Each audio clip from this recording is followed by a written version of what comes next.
नमस्कार, मैं राजेश श्री अरविंदो सोसाइटी की तरफ से आपका स्वागत करता हूं।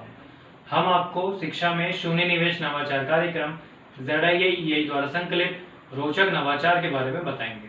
हम इनोवेटिव पाठशाला के अंतर्गत UP2 बोर्ड की कक्षा 1 की हिंदी विषय की पुस्तक के पाठ 5 लिखने की तैयारी में गृह कार्य परिवेश में व्यवहारिक शिक्षा का क्रियान्वयन इस वीडियो में हम देखेंगे। सबसे पहले प्रस्तुत नवाचार गृह कार्य की नवीनता के बारे में मैं आपको बताना चाहता हूँ। प्रस्तुत नवाचार में बताया गया है कि किस तरीके से शिक्षकों द्वारा दिया गया गृह कार्य जो कि उनको आसपास के परिवेश की जानकारी देते हुए दिया जाता है और जो अभिभावकों की निगरानी में गृह कार्य कराया जाता है, जिससे कि वर्तमान परिवेश में बदलती हुई परिस्थितियों के साथ तो विद्यार्थी विषय की समझ को बेहतर और विकसित कर सकते हैं। आइए हम बात करते हैं नवाचार के क्रियान्वयन के बारे में।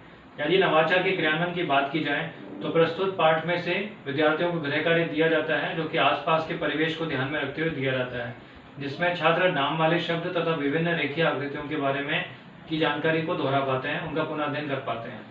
आइए हम बात करते हैं नवाचार के क्रियान्वयन की अवधि के बारे में। अवधि मात्र 30 मिनट की होती है। यदि बात की जाए पूर्व प्रबंधन की तो शिक्षकों को एक इसमें तालिका की व्यवस्था करनी होती है। तालिका जो छात्रों को भरने के लिए देनी है उसकी प्रतियां उनको उसकी व्यवस्था करनी होती है, जो कि प्रस्तुत पाठ लिखने की तैयारी से संबंधित तालिका होती है। आइए हम बात करते हैं निर्देशों के बारे में। शिक्षकों को जो छात्र हैं उनको आसपास के परिवेश के अनुसार गृह कार्य देना होता है। तो इसमें वे इस बात का पूरा ध्यान रखते हैं कि जब पूरा पाठ पढ़ा दिया गया है, इसकी व्याख्या पूरी कर दी गई है, तो व्याख्या करने के बाद उन्हें एक गृह कार्य दिया जाए। जब गृह कार्य दिया जाता है तो आसपास के परिवेश को ध्यान में रखते हुए जो शिक्षक हैं वे ये कहते हैं कि आपको जो कीट हैं उनके बारे में उनकी चित्र बनाकर लेकर आना है। अब जो कीट हैं उनके चित्र कैसे बनाने हैं, जो कि पहली कक्षा के ही छात्र हैं, तो उनको उनके अनुसार बताया जाता है कि आपको इस अंगूठे को एक रंग वाले कागज में पहले अपने लगाना है और रंग वाले में लगाने के बाद चाहे वो लाल कलर हो सकता है या स्याही का कलर हो सकता है, तो जो भी कलर है उस कलर में पहले अपना अंगूठा उनको भिगोना है और उसके बाद उसे एक सादे पेपर पर, जो प्लेन पेपर है उस पर उसको अंगूठे को लगाना है। अंगूठा लगाने के बाद वे उसमें तरीके की आकृति बना सकते हैं। उदाहरण के लिए कॉकरोच बना सकते हैं।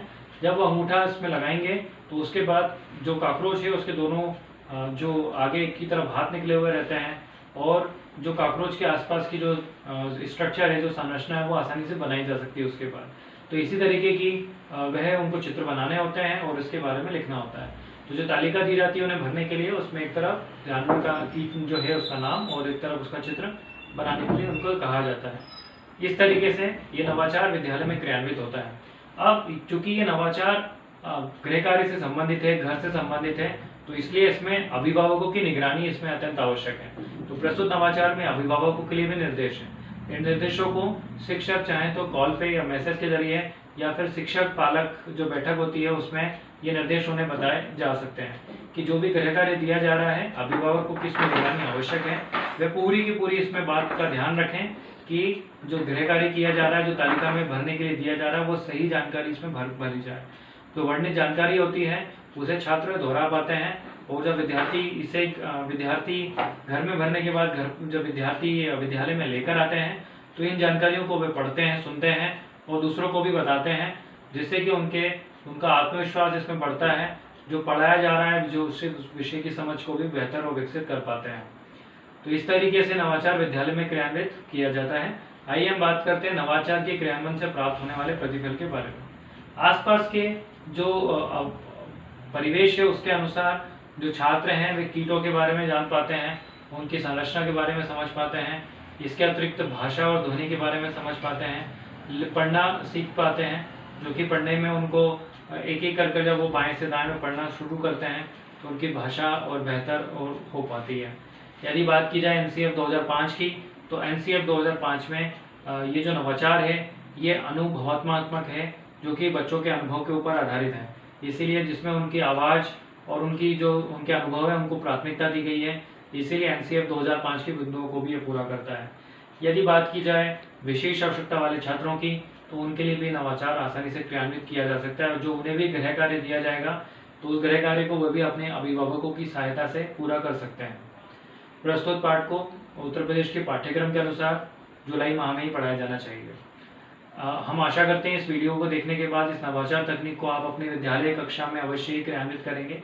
इस तरीके की कई और दिलचस्प नवाचार हम आपके समक्ष लाते रहेंगे।